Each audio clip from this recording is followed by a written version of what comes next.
Kala Arif Aiman, Kala Johor Takzim, the other plan B, Takder and plan C.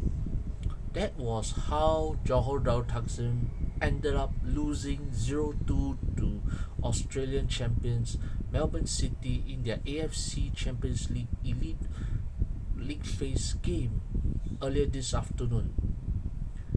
The two goals that Johor conceded came very early in the game and deep into injury time in the second half.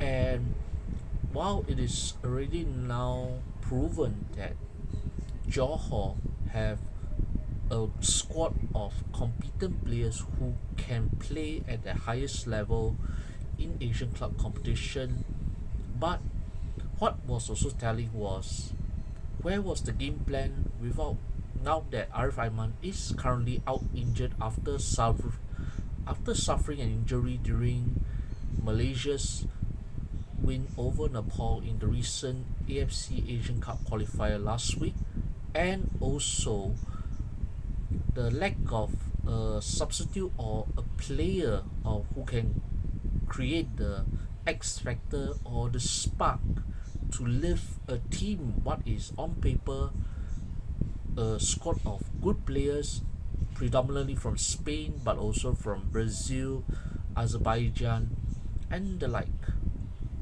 And to compound matters, the Southern Tigers lost to the Australian squad that had many young players, particularly 6 under 23 players in their starting 11 under Aurelio Vidmar, but also more than a mere handful young of similar age group players on the bench, with one of them coming on to score the second goal. And to be fair, was really not a good outing, even though they had more possession, but possession don't win games. It's the goals. It's how they responded when it mattered. And it was pretty evident that Cisco Munoz, once again, as I had criticized in earlier videos, that there was a lack of a game plan. Never mind that Johor were aware that they were going to be without their talismanic winger Arif Aiman for a period of time. But the other plan B, the plan C, was there even a game plan to fill that big boots that Arif Aiman left behind when he was injured? Tak ada.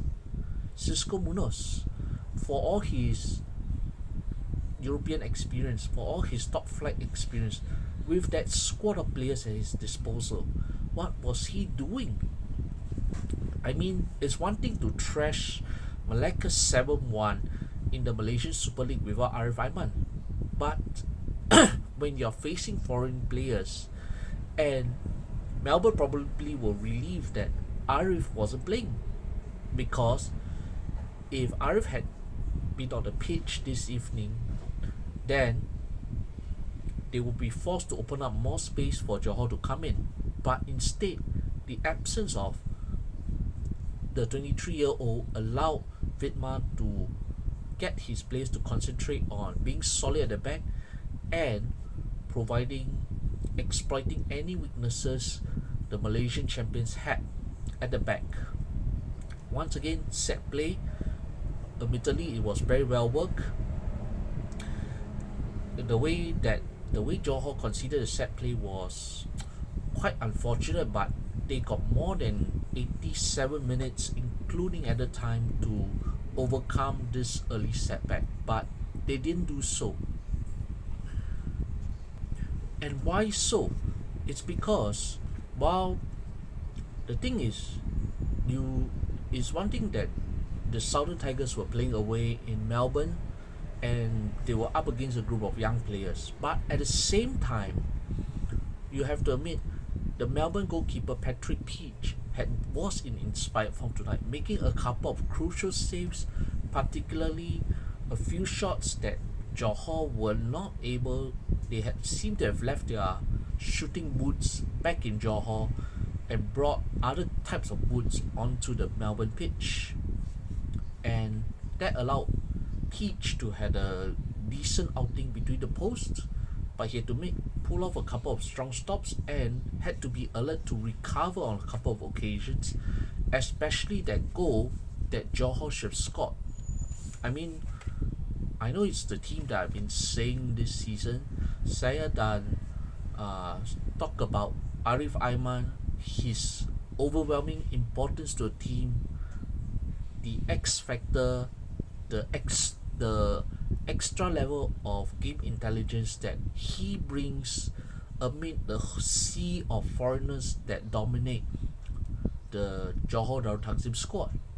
So, without Arif Aiman, it becomes the other X factor, the other extra spark, the other game intelligence. This is not to say that the Johor players do not have.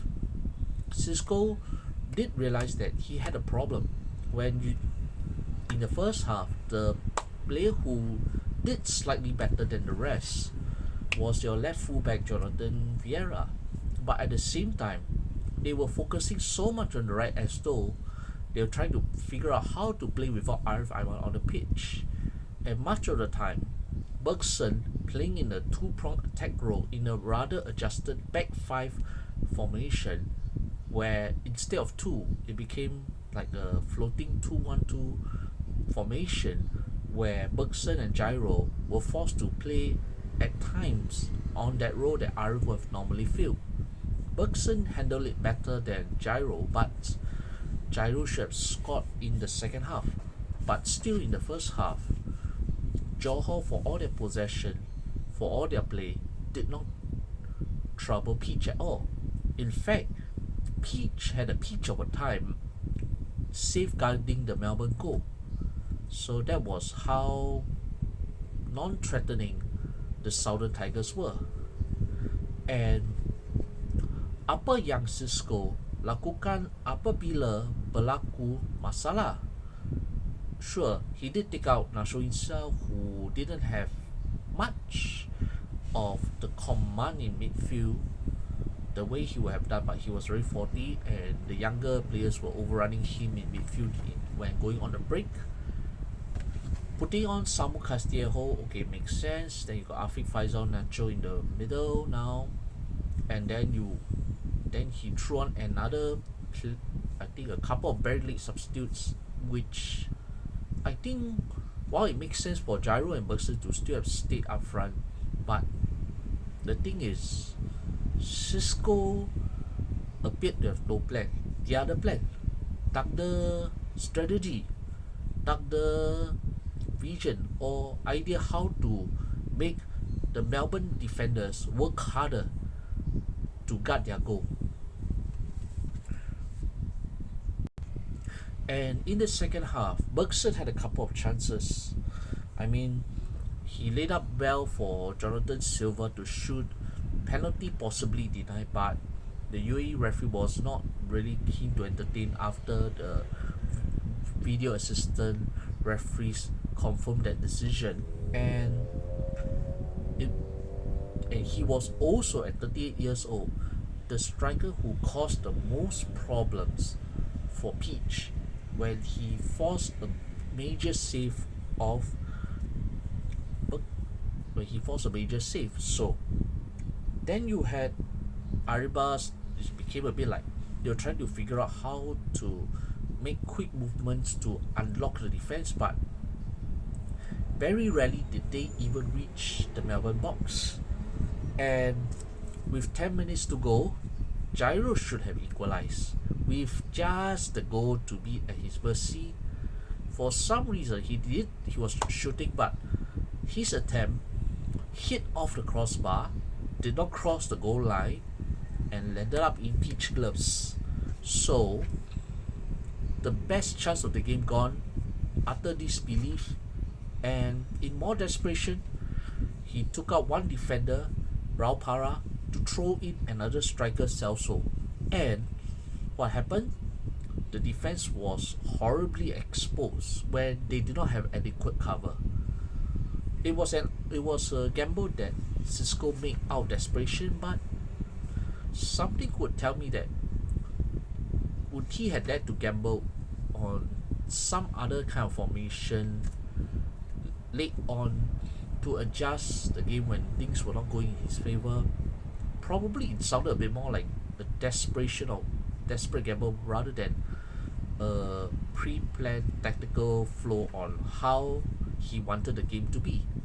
And the end result, counter attack, wide space on the left side of Johor's first third, and that teenage substitute was there to score the second winning goal.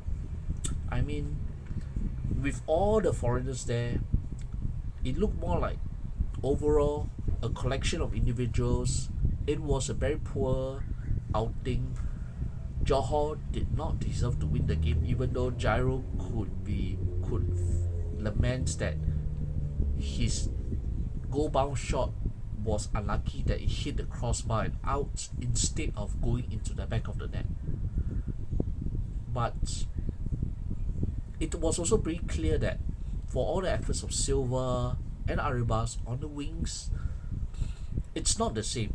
They had the quality to compete with your Australian teams, or perhaps even your, I mean, Chinese teams definitely, but also your perhaps Koreans, but marginally against the Japanese. But the absence of Arif was so keenly felt that those foreigners who had better game experience, even including the substitutes who had seen top level European competitions before, all seem to freeze or seem to disconnect without the local born player.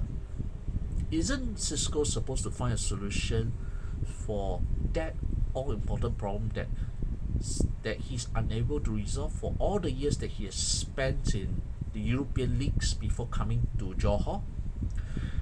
And I think if that goes on, because their next game is 2 weeks time at home to Shanghai Port, the Chinese league champions who retained their title in the previous domestic league game.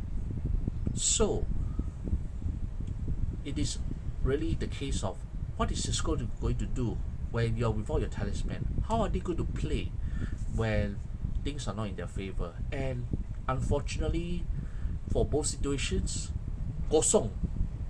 Really, kosong. Kosong goal, kosong coherence, kosong strategy, and ultimately, kosong point for this game.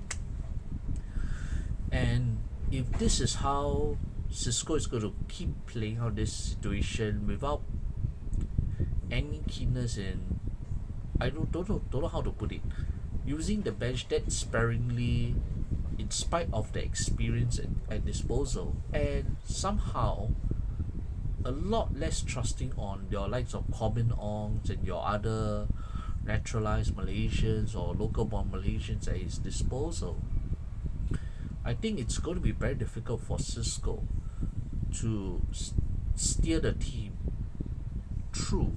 I mean, even when they qualify for the round 16, to even steer them through to the quarterfinals, that hurdle that has eluded the Southern Tigers. And even with fair credit to Melbourne City for recording their third successive home win in this competition after they previously defeated Buriram United, the team that Johor failed to win, and Machida Salvia of Japan, whom Johor could manage a draw at Sultan Ibrahim Stadium. It's now about how the Southern Tigers have to respond ahead of their final AFC Champions League elite game at the Sultan Ibrahim Stadium against the Chinese champions Shanghai Port when they meet in early December before 2025 closes. The ball is not in Cisco's court. How is he going to adapt a new pre-match plan B that does not involve their most important player on the pitch? Against Melbourne City, Kala, fail, mampos. Now he has to crack his brains to figure out how to do so, without us knowing how long Arif is really going to be out for. Because as much as the overriding importance of Arif cannot be ignored, but injuries happen, as it has in this case. So Cisco's ability to find that plan B that makes them work seamlessly, albeit not at this high level with Arif, but to be able to work together in a way that has been entirely missing in this game, despite the best efforts of Gyro and Bergson, as well as Jonathan Silva and Oscar Arribas. And that defending, really, Isafila was able to, it's like, at times, the gap was too big. So, plenty of questions for the former Watford manager to consider before their next Asian game on December.